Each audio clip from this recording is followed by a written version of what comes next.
Hello and welcome to Awaz News. I'm Kubra Ali and I'll be taking you through big news across Canada.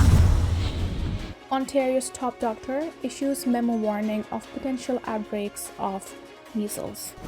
RCMP identified former Ontario nuclear plant worker charged in leak of safeguarded information. Toronto Blue Jays share new video of revamped Rogers Centre. Canadians' grocery shopping habits increasingly driven by discounts and deals report. Toronto police release images of suspect wanted in East End sexual assault investigation. Poilievre against transgender women in female bathrooms, changing rooms, boats. Parking fines for more than 100 offences could soon go up. Here is what drivers should know. These were the headlines and let's jump right into the details. Almost 2/3 of Canadians say they have switched their primary grocery store in the past year to score better deals.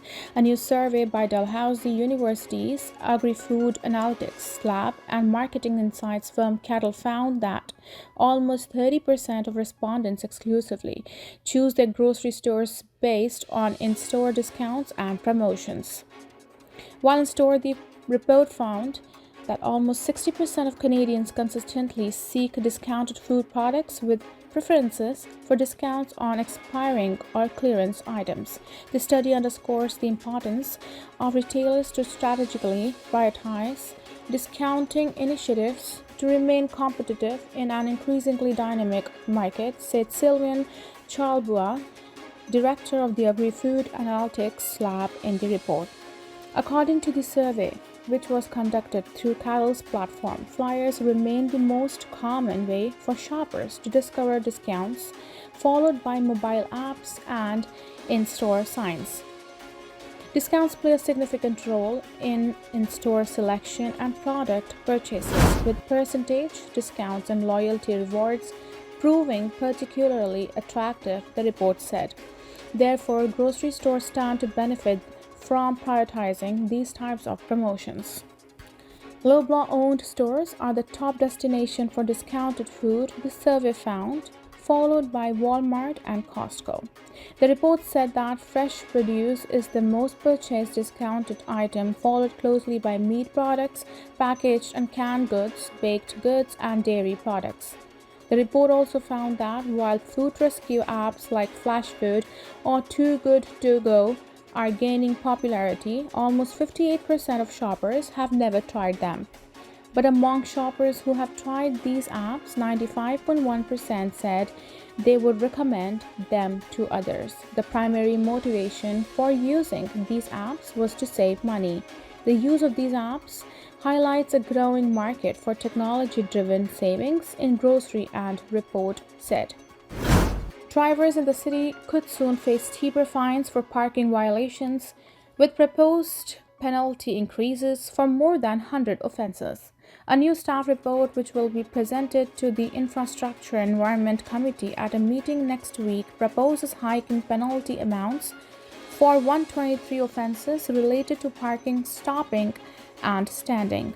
If approved, the fine for parking bike lanes, for example, would increase from $150 to $200, while not paying the required fee at parking machines would jump from $30 to $75. The current fines, the report notes, are out of step with the penalties for parking violations in nearby municipalities. According to the report, in Toronto, most penalty amounts currently range between $15 and $60, which are generally lower than the fines for similar offences in surrounding jurisdictions. Most penalty amounts have been left generally unchanged in Toronto since their enactment and are not automatically adjusted for inflation, the report read. The recommended increase in penalty amounts will ensure better alignment with penalty amounts in other jurisdictions, encourage compliance, ensure certain offences are set at levels commensurate with the seriousness of the offence, and ensure that offences within the same categories are set at the same penalty amount for consistency. Based on the volume of tickets in 2023, the city could see an additional $62 million in revenue As a result of the increased fines, those staff expect that actual revenue would be somewhere between $40 and $50 million. The recommendations come after fines increased from $30 to $75 for drivers caught illegally parking on municipal and private property back in December. If approved by City Council, the new penalty amounts would come into effect on August 1st, 2024. Conservative leader Pierre Poilievre says he believes biological males have no place in sports or change rooms that are labeled female. Poilievre was asked at a news conference Wednesday about his position on whether transgender women should be allowed in spaces that are labeled for women and whether he would introduce any legislation to stop it. Poilievre said he believes female spaces should be exclusively for females, not for biological males. That is in line with policy resolution Conservative Party members voted for at their convention last fall, which says women should have access to single-sex spaces in areas like prisons, bathrooms, and sports. The discussion also mimics debates across U.S. state legislatures that have prompted lawmakers to ban transgender individuals from using spaces that align with their gender identity. Poilievre said many of the spaces in question are controlled by provinces and municipalities, so it is unclear what role the federal government could play. This marks the second time in recent weeks that Poilievre has publicly taken a position on issues related to gender identity and sexual orientation. Early this month, he was asked about Alberta Premier Daniel Smith's controversial plan to prevent young people from accessing gender-related therapies like hormones and puberty blockers. Children should be able to make such choices about their bodies when they are adults, Poilievre said. Asked directly whether he opposes puberty blockers for gender-diverse youth under the age of 18, he said yes. Since becoming leader in late 2022, Poilievre has kept the party's focus on issues it says as key to growing its support and winning the next federal election, including the cost of living, housing affordability, and public safety. But some among his base, including people who identify as social conservatives, are looking for more focus on cultural and societal questions around gender and children. Conservative premiers in Saskatchewan, Alberta, and New Brunswick also introduced new policy that requires schools to notify parents when transgender or non-binary students want to go by preferred names and pronouns. Prime Minister Justin Trudeau has accused the premiers and Poilievre of attacking transgender rights, and the Conservative leader in particular of seeking to deny parents the ability to do what's right for their kids in consultation with doctors. NDP leader Jagmeet Singh said, Poilievre's statement shows he doesn't care about what Singh called the epidemic of violence facing women across the country and solutions like boosting funding for shelters. He's not serious about actually protecting women, Singh told a news conference Wednesday in Toronto. The real threats faced by women are from male partners, Singh said, adding that the real threat against women in sports is discriminatory pay and violence by coaches against women.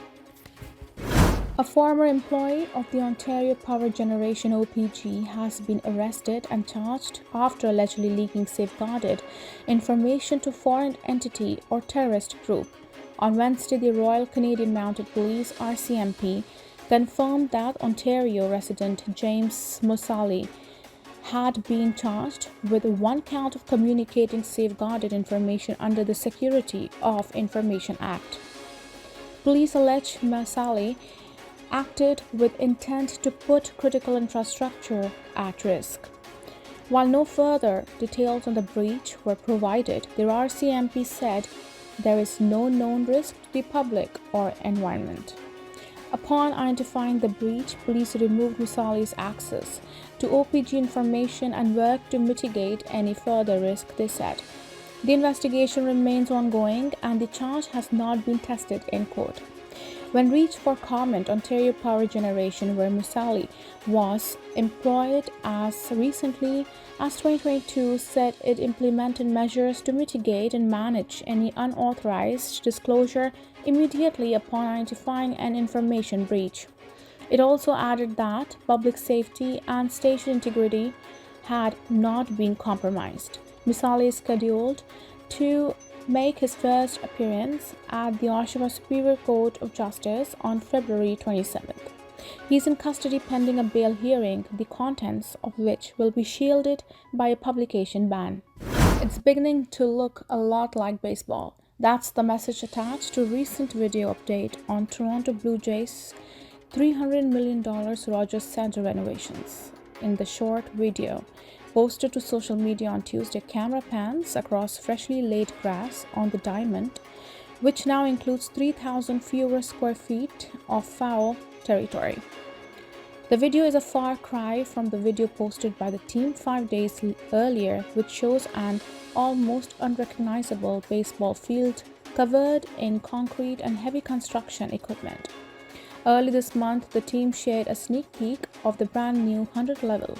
Seats in that section, which appear to now be fully installed, will include cup holders, additional legroom, and slats on the back that provide more airflow. The second phase of renovations at the Rogers Centre have been ongoing since the Jays' early post-season exit in the American League Wildcard Series in early October. Since then, the team's front office said it has removed and recycled £29.5 million of material to set up the new and improved 100 level. The first phase of completed renovations was unveiled at the beginning of the 2022 to 2023 season and featured new spaces in the outfield district for baseball fans to watch the game and mingle. The latest round of upgrades are set to be completed right in time for the home opener on April 8, when the Jays take on the Seattle Mariners. Toronto police are working to identify a suspect who allegedly sexually assaulted a female in what she believed to be her rideshare vehicle. The incident happened on Sunday. Police say that they responded to a call for a sexual assault at noon. According to investigators, a female entered a dark-colored Toyota Corolla near Yonge and Dundas streets, thinking that it was her rideshare. They said that the suspect then allegedly sexually assaulted her in that vehicle before dropping her off at her home near Victoria Park Avenue and O'Connor Drive. Police said that the suspect continued to follow the victim and attempted to push his way inside her home.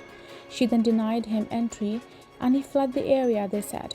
The suspect is described as a male with a medium build, between the ages of 35 to 45, with brown eyes and unshaven facial hair.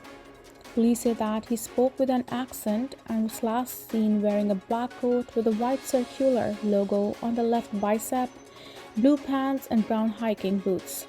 Anyone with the information is asked to contact police at 416-808-5500 or Crime Stoppers anonymously. Ontario's top doctor is warning public health units to be prepared for more cases and potential outbreaks of measles amid a rise of infection in Europe. Currently, there are 4 active cases of measles in Canada, 2 of which are in Ontario in the region of Peel and City of Toronto. The province's Chief Medical Officer of Health, Dr. Kieran Moore, wrote to Ontario Health and local public health agencies Tuesday. Given this dramatic rise in cases globally, health system partners in Ontario must be prepared for the continued importation of cases and potential outbreaks. The 2 Ontario cases were both in children who had recently traveled outside of Canada. In at least one instance, the child was hospitalized. The memo acknowledges that with March break coming up, healthcare practitioners should encourage vaccinations and report possible cases.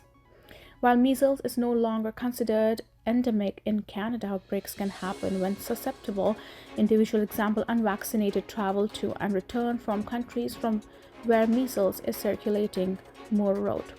Importation and resultant local transmission can and has led to measles outbreak in Canada. Measles are highly contagious with symptoms that include red rashes, fever, cough, runny nose, red eyes, and fatigue. The viral infection spreads through the air and close contact. Symptoms can start to present themselves anywhere from 7 to 21 days after exposure. In 2023, there were 12 confirmed cases of measles in Canada. Thank you for tuning in. I'm Kubra Ali. I'll see you back tomorrow, same time, same channel. Have a good night.